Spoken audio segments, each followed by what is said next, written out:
l'honneur d'accueillir aujourd'hui notre cher Monsef Zanati, un Sénoman originaire du Havre.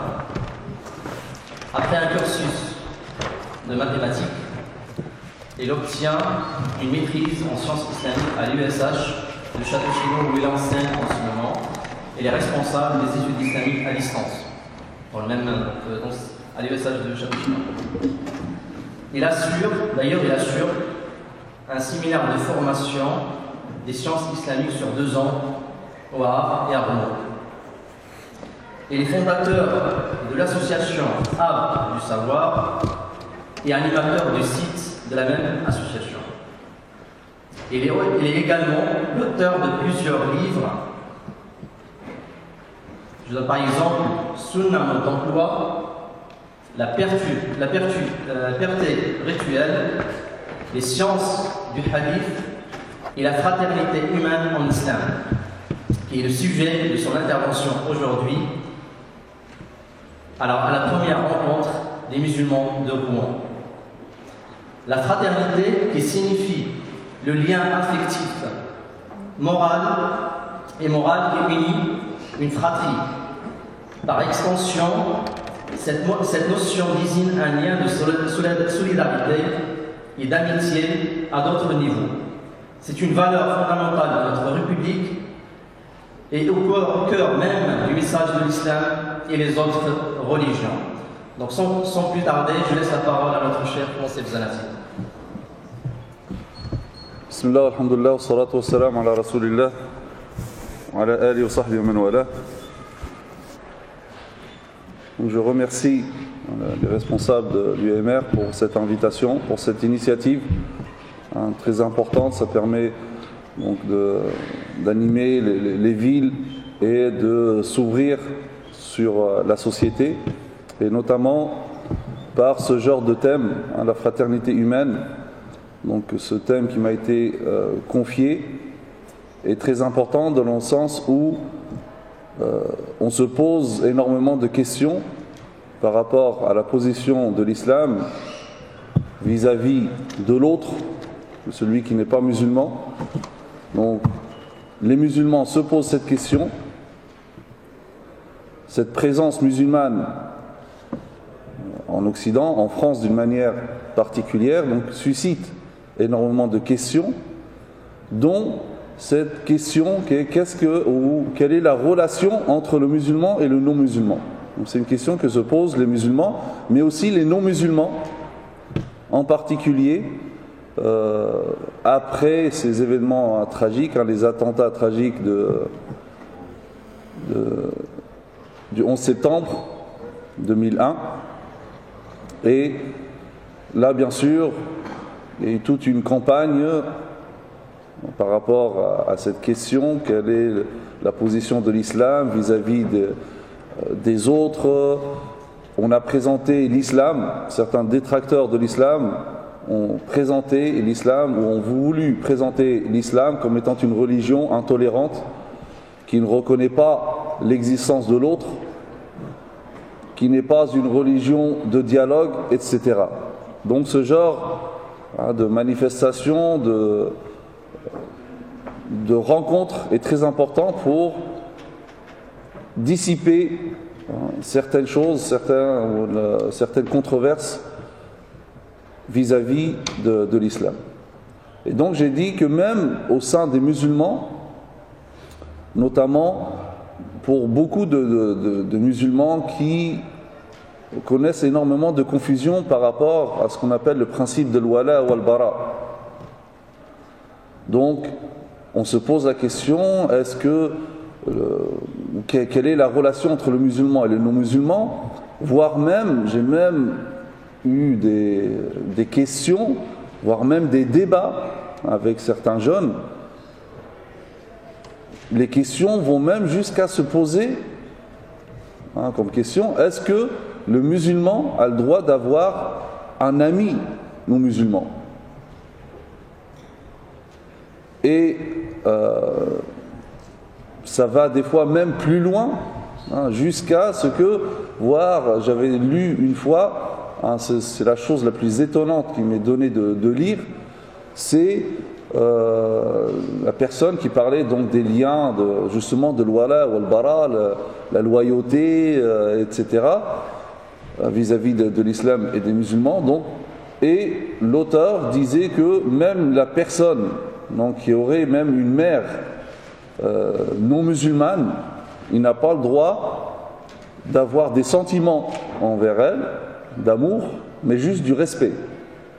Donc pour dire que quand même il y a beaucoup de confusion par rapport à ce thème qui est très important, qui malheureusement n'a pas toute sa place dans les interventions, etc. On parle rarement de ce genre de sujet.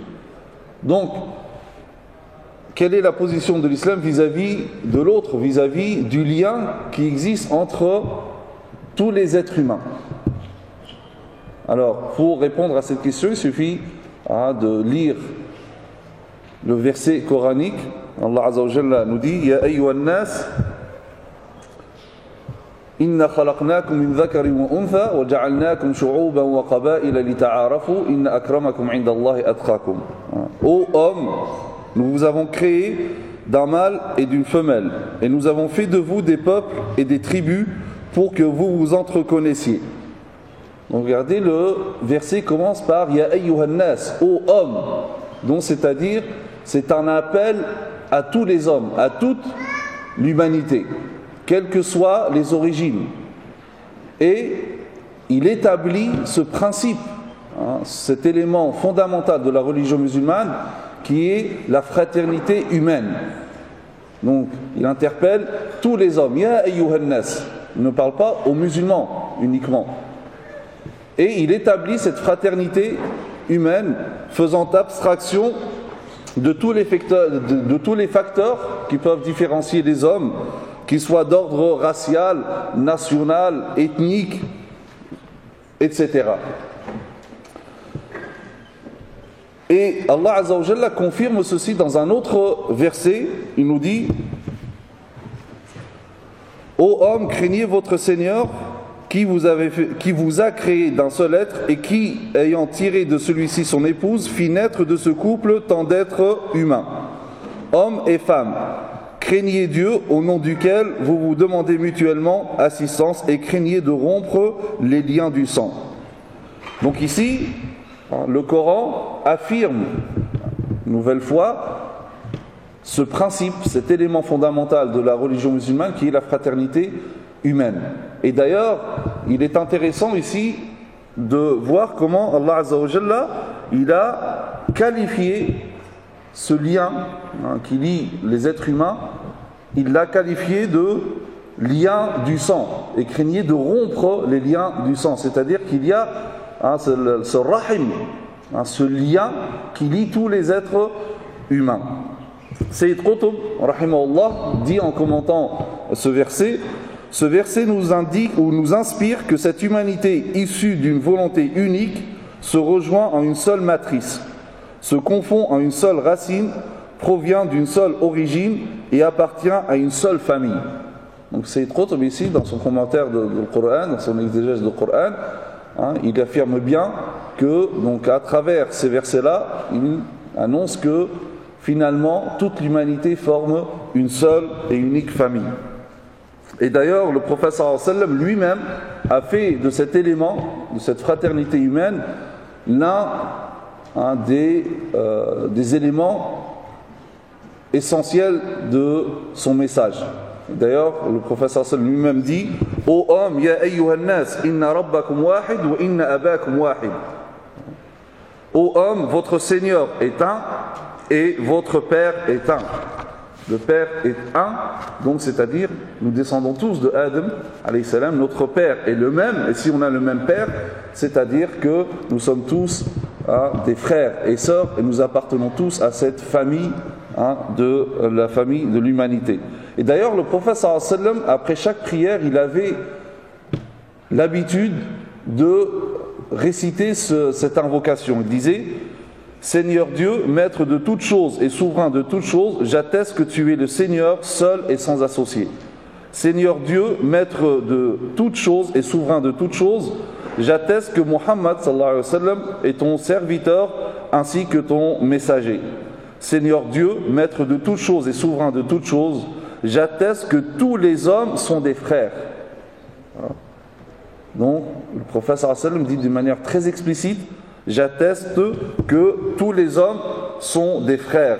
Ana shahidun anna al-ibada kullahum ikhwa. Donc, j'atteste que tous les hommes sont des frères.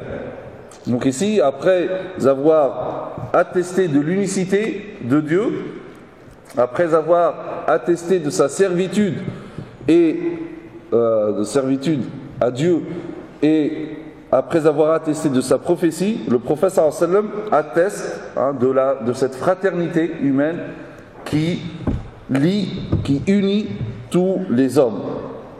Et d'ailleurs, dans le célèbre hadith du prophète sallallahu alayhi wa sallam que vous connaissez, la yu'minu ahadukum hatta yuhibba li akhihi ma yuhibbu, la yu'minu ahadukum hatta yuhibba li akhihi ma yuhibbu li nafsihi. Donc, nul d'entre vous ne peut atteindre la plénitude de la foi qu'à partir du moment où il aime pour son frère ce qu'il aimerait à sa propre personne. Les commentateurs de ce hadith-là, dont l'imam Nawawi, qui cite ce hadith-là dans son sharh, dans son commentaire des 40 Nawawi, il dit explicitement que le terme frère ici, il ne peut atteindre la plénitude de la foi qu'à partir du moment où il aime pour son frère. Le terme frère ici, selon Nawawi, il dit c'est son frère dans l'humanité, al-ukhuwa al-insaniyya. Donc aimer à tout être humain ce qu'il aimerait pour sa propre personne. Et d'ailleurs, l'autre version de ce hadith-là confirme ceci. Le prophète sallallahu alayhi wa sallam dit, et aime pour les hommes, an-nas, wa hib lin-nas, et aime pour les hommes ce que tu aimes pour toi-même, tu seras véritablement musulman. Alors il est également intéressant de voir que le Coran cite cette fraternité d'une manière explicite. Lorsque Allah Azza wa Jalla parle de certains de ses prophètes et de leur peuple, il qualifie ces prophètes de frères des peuples, bien que ces peuples ont rejeté farouchement le message de ce prophète. Par exemple, on peut trouver dans le Coran wa ila adin akhahum huda, et au peuple de Ad, nous avons envoyé leur frère Houd, donc leur frère. Pourtant, comme vous le savez, son peuple a rejeté farouchement l'appel de Houd. Mais pourtant, Allah Azza wa Jalla, donc, il établit cette fraternité. Donc, de quelle fraternité le Coran parle? Il parle bien de la fraternité humaine. Allah Azza wa Jalla dit également wa ila thamouda akhahum saliha, et au peuple de Thamoud, nous avons envoyé leur frère Salih. Donc là encore, il qualifie bien un Salih de frère à son peuple, bien qu'également le peuple de Thamoud a rejeté farouchement l'appel de leur frère Thamoud. Le prophète sallallahu alayhi wa sallam dit, Allah Azza wa Jalla dit également wa ila Madyana akhahum Shu'ayba, et à Madian nous avons envoyé leur frère Shu'ayb. Donc le Coran établit d'une manière explicite cette fraternité humaine, étant donné qu'il considère que ces prophètes sont les frères de leur peuple. Et si nous allons plus loin dans cette méditation dans le Coran, nous voyons qu'en plus même de cette fraternité au sens général, le Coran reconnaît également une fraternité qui est plus spécifique, qu'on pourrait appeler de nos jours la fraternité citoyenne. Regardez, on peut méditer un certain verset dans le Coran. Allah Azza wa Jalla dit par exemple كذبت عاد المرسلين إذ قال لهم أخوهم هود ألا تتقون. Donc les Ad traitèrent les prophètes de menteurs, et lorsque leur frère Houd, donc regardez comment Allah Azza wa Jalla confirme cette fraternité, leur frère Houd leur dit, ne craindrez-vous donc pas Dieu? La même chose, Allah Azza wa Jalla dit à propos de Salih et de son peuple, Thamoud. Les Thamoud traitèrent aussi les prophètes de menteurs. Quand leur frère Salih leur dit, ne craindrez-vous donc pas Dieu?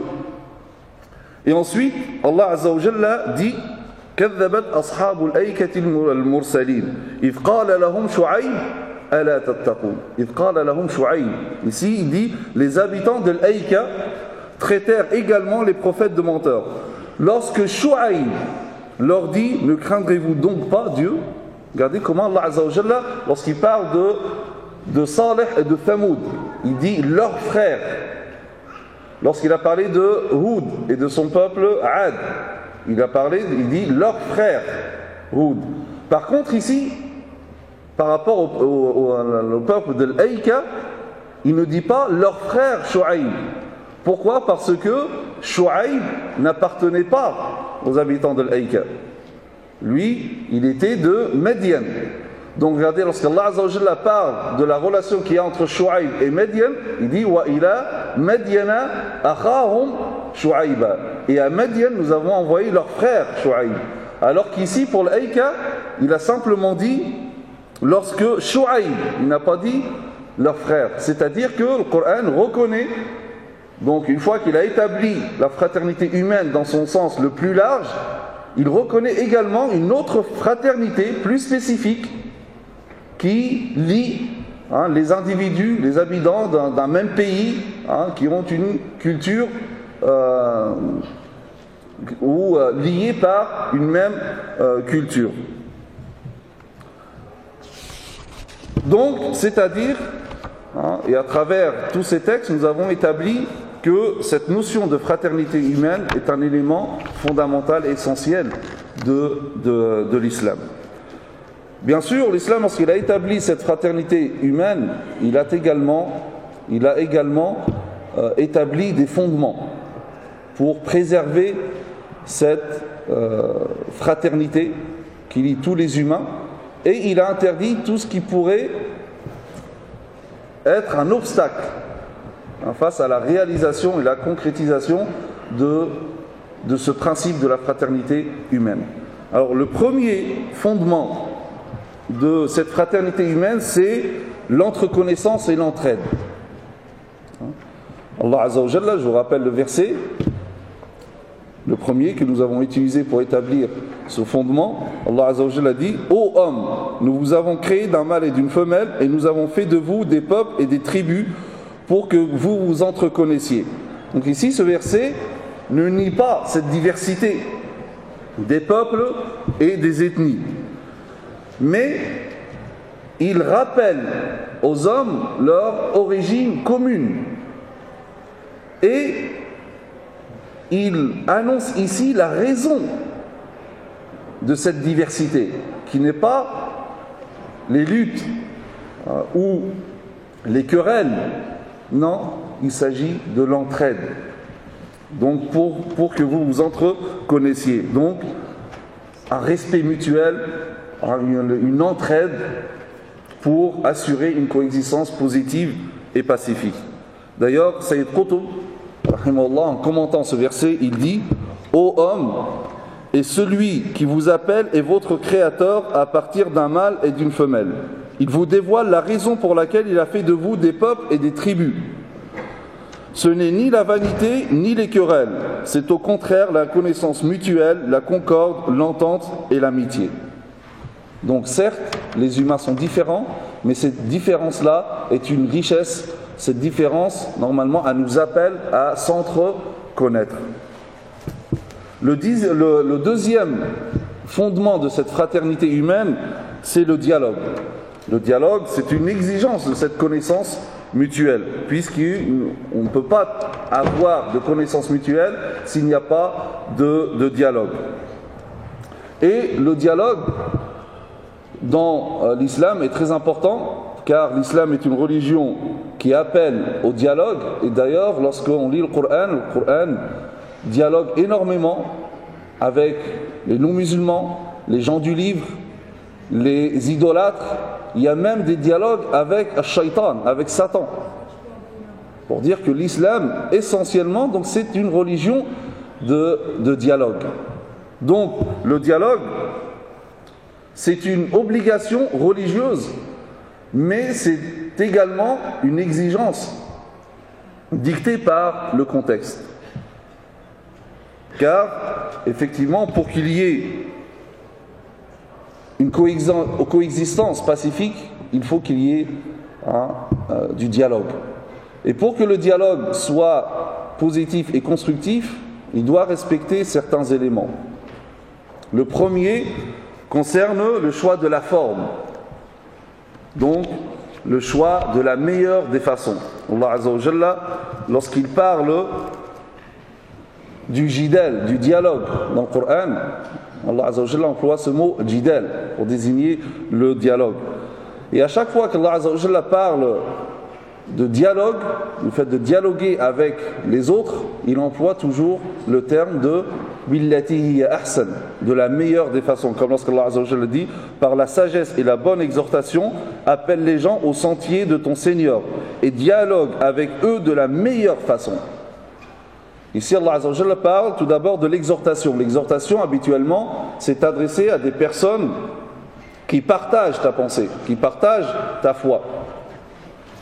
Et ensuite, pour les autres qui ne partagent pas ta foi, Allah Azza wa Jalla rajoute un autre élément. Il dit billati hiya ahsan, de la meilleure des façons. Et Allah Azza wa Jalla confirme ceci en particulier lorsqu'il s'agit des gens du livre. Car Allah Azza wa Jalla dit ne dialoguez avec les gens du livre que de la meilleure façon. Donc c'est-à-dire, s'il y a une façon qui est bonne et une autre qui est meilleure, les musulmans se doivent d'adopter la meilleure façon. Ils ne doivent pas se contenter uniquement de la bonne façon. Donc ça c'est le premier élément donc, qui concerne la forme. Le deuxième élément, qui est une condition pour ce dialogue constructif, il concerne le contenu, donc le choix du contenu. Et donc c'est-à-dire mettre l'accent sur les points communs. Donc nous avons énormément de points en commun qui nous unissent plus que les divergences qui font en sorte que nous soyons différents. Donc il faut mettre l'accent sur ces points communs qui nous unissent et non pas sur les divergents qui nous séparent. Et ça aussi c'est une injonction coranique. C'est une éducation coranique lorsque Allah Azza wa Jalla dit dans le Coran, dit قُلْ يَا أَهْلَ الْكِتَابِ تَعَالَوْا إِلَى كَلِمَةٍ سَوَاءٍ بَيْنَنَا وَبَيْنَكُمْ. Il dit aux gens du livre, venez à une parole commune entre nous et vous, que nous n'adorions que Dieu sans rien lui associer. Donc mettre l'accent sur ce qui nous unit. Il y a des choses qui nous séparent, mais il y a énormément de choses qui nous unissent. Donc il faut mettre l'accent, si on veut vraiment construire un dialogue donc positif et qui va assurer cette coexistence pacifique, il faut mettre l'accent sur les points en commun. Et c'est pour cela, dans un autre verset, Allah Azza wa Jalla dit, dites, nous croyons en ce qui nous a été révélé et en ce qui vous a été révélé. Donc toujours ce point commun. Troisième fondement de cette fraternité humaine, c'est la justice et l'équité.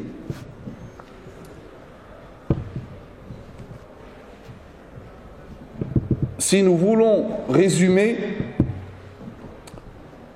les enseignements de l'islam vis-à-vis de la relation des musulmans avec les non-musulmans, il suffit de méditer le verset suivant. Allah Azza wa Jalla nous dit dans le Coran, Dieu ne vous défend pas d'être bienfaisant et équitable envers ceux qui ne vous ont pas combattu à cause de votre religion et ne vous ont pas expulsé de vos demeures.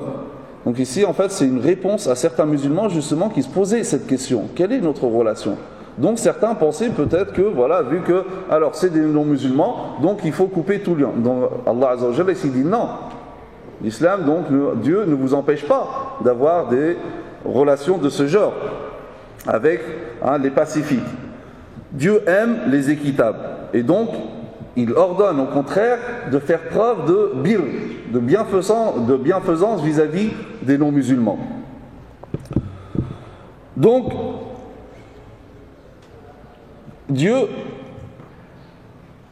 nous confirme ici cette notion de fraternité musulmane et il dit que ça doit être basé sur le principe de l'équité.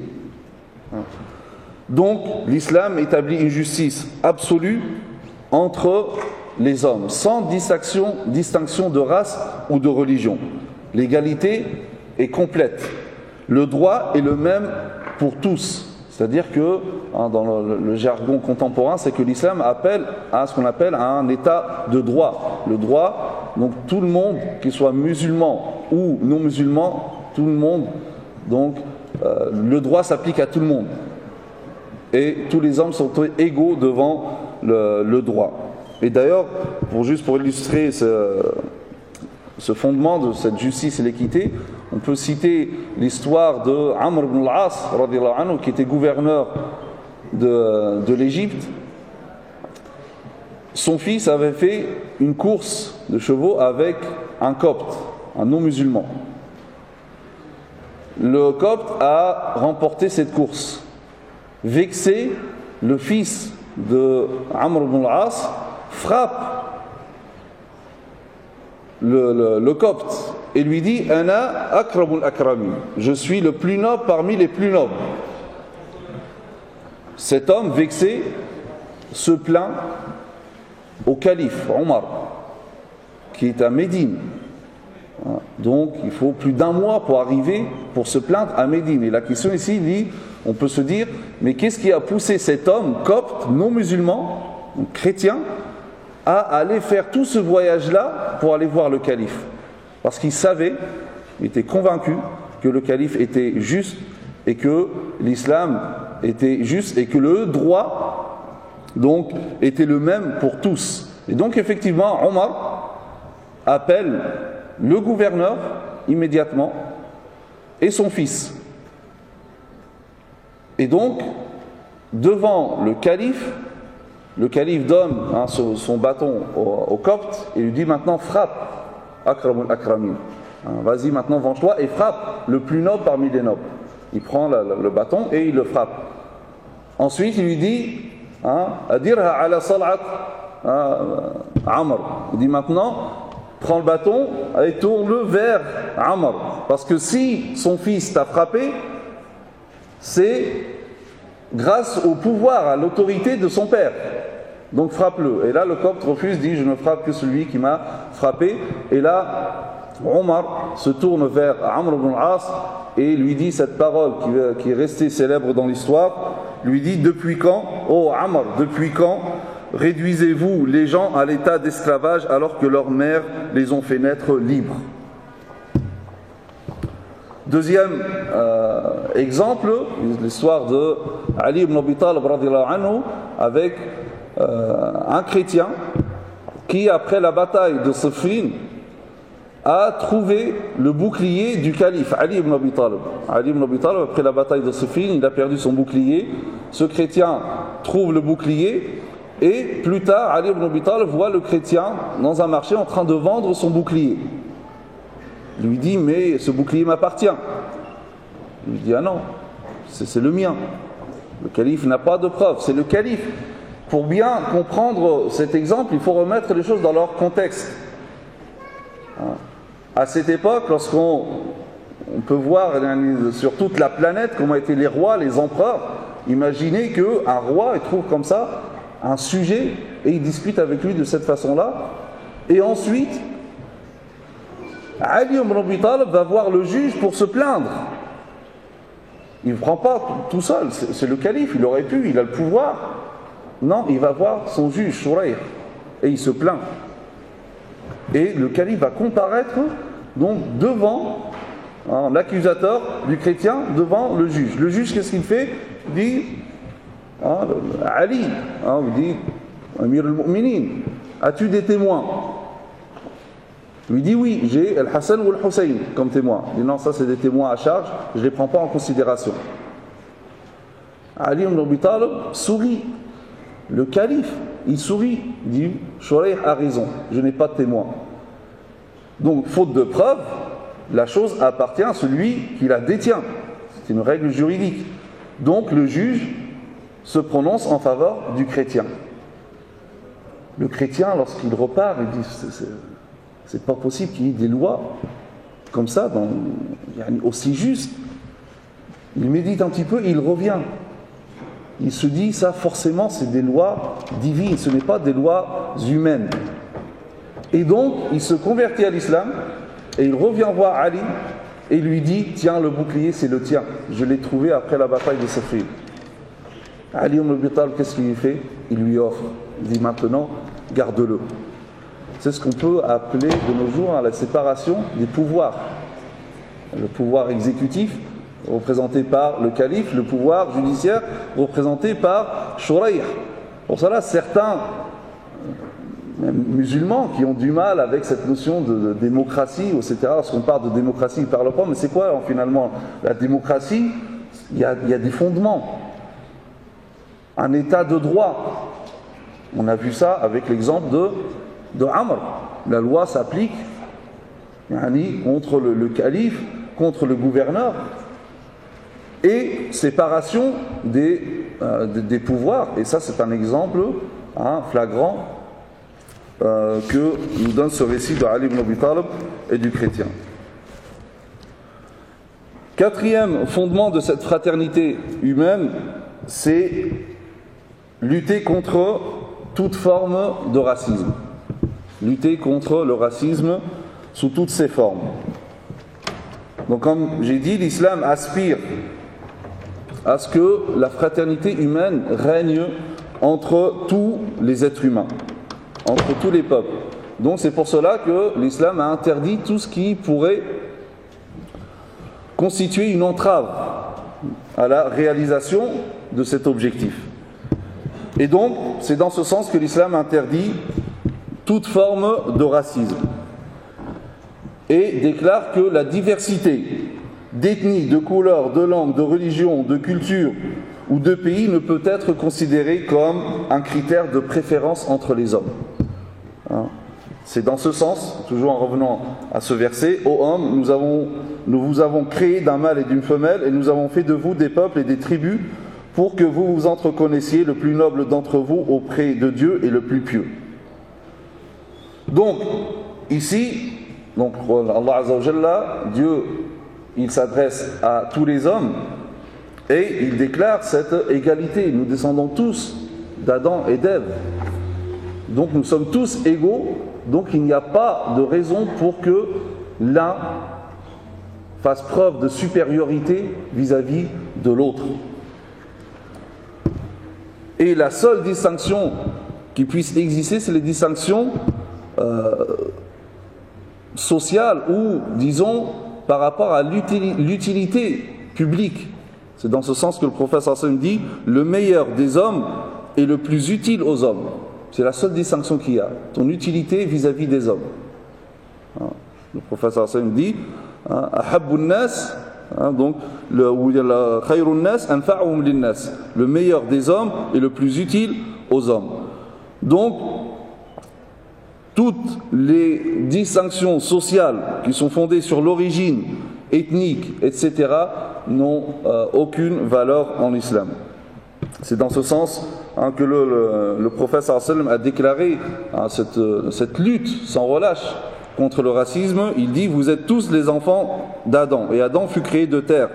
Que certains cessent de se vanter de leurs ancêtres, sinon ils auront encore moins de considération auprès de Dieu que les scarabées. » Il dit également « Ô homme, votre Seigneur est un, et votre Père est un. Nulle préférence n'est accordée à l'arabe par rapport au non-arabe, ni au non-arabe par rapport à l'arabe, ni au noir par rapport au rouge, ni au rouge par rapport au noir, qu'en fonction de la piété. » Mais la piété, cette distinction, celle-ci, elle est au niveau spirituel, elle est auprès de Dieu, mais pas entre les gens. Personne ne peut venir et dire « Moi, je suis pieux, donc honorez-moi par rapport à ma piété. » Non, ta piété, ça, c'est entre toi et Dieu.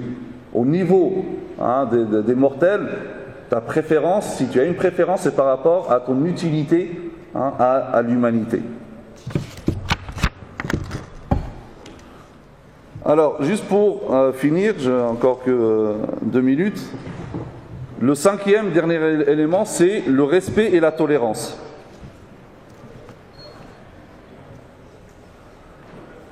Donc, nous avons vu que les versets reconnaissaient cette diversité, mais cette diversité ou le droit à la différence n'a pas de sens si elle n'est pas accompagnée de respect et de tolérance.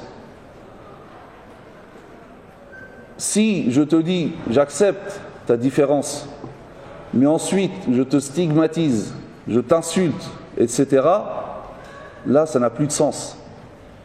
Et d'ailleurs, même ici, le terme tolérance n'est pas vraiment adéquat parce que, comme on peut trouver dans les dictionnaires, tolérance, tolérer, c'est admettre à contre-cœur. On pourrait plus utiliser le terme respect, parce qu'effectivement, dans le respect, il y a respecter la liberté d'autrui, la liberté de ses manières de penser, d'agir, de ses opinions politiques et religieuses, sans porter atteinte ni à sa dignité, ni à sa sensibilité, ou à heurter sa sensibilité en promulguant à son égard des paroles ou des remarques désobligeantes, outrageantes, insultantes, au nom de la liberté d'expression. On ne peut pas faire de l'injure, des insultes, un critère de la liberté d'expression. L'insulte ne peut être une illustration de la liberté d'expression. Donc c'est dans ce sens que l'islam a instauré une tolérance, un respect, tasamuh. Et tasamuh, en réalité, il a 3 niveaux. Le premier niveau de tasamuh, de cette tolérance, le degré le plus bas consiste à laisser à celui qui ne partage pas ta foi ou ta pensée de jouir de sa liberté religieuse, sa liberté de conscience, sans le contraindre à adopter ta religion ni ta pensée, à contraindre à lui faire renoncer à sa religion. Par contre, tu ne lui permets pas de pratiquer les rites, les choses que lui considère obligatoires dans sa religion. Ça, c'est le minimum le plus bas de la tolérance. Donc, je ne te force pas à renoncer à ta religion, à ta pensée. Par contre, je ne te laisse pas pratiquer ce que tu considères obligatoire dans ta religion. Le niveau intermédiaire consiste à accorder à autrui la liberté religieuse sans le contraindre à renoncer à une pratique qu'il considère obligatoire, ni faire une chose qu'il considère illicite. Donc là, je reconnais, et je ne l'oblige pas à faire quelque chose d'interdit pour lui, religieusement interdit pour lui. Par exemple, en islam, il est interdit de charger un juif d'un travail, de le faire travailler un samedi si lui pense et sent que le fait de le faire travailler, ça va faire en sorte qu'il ne va pas respecter sa religion. Ni le chrétien, il est interdit à un patron musulman de forcer le chrétien à travailler un dimanche. Ça, c'est dans le droit musulman. Le troisième degré, c'est le plus haut. Ça consiste à ne pas imposer à autrui des restrictions dans ce qu'il croit être obligatoire, même si ces choses-là contredisent ta pensée et ta religion. Notamment, on a vu des exemples dans la civilisation musulmane. El-Mejous, les Zoroastréens, avaient l'habitude de se marier entre frères et sœurs. Ils pouvaient le faire entre eux, bien que ceci soit totalement interdit en islam. Donc, et tout ceci a été concrétisé par le prophète sallallahu lorsqu'il arrive à Médine. Lorsque le prophète sallallahu arrive à Médine, il trouve des juifs, des musulmans, des idolâtres. Donc la première chose qu'il a faite, c'est d'établir une constitution, comme a dit Marcel Boisard, c'est la première constitution écrite de l'histoire, dans laquelle il va organiser les relations des habitants de Médine, pour assurer une coexistence pacifique. Parmi les articles les plus importants de cette constitution, c'est les juifs forment une communauté avec les musulmans. Deuxièmement, aux juifs leur religion et aux musulmans leur religion.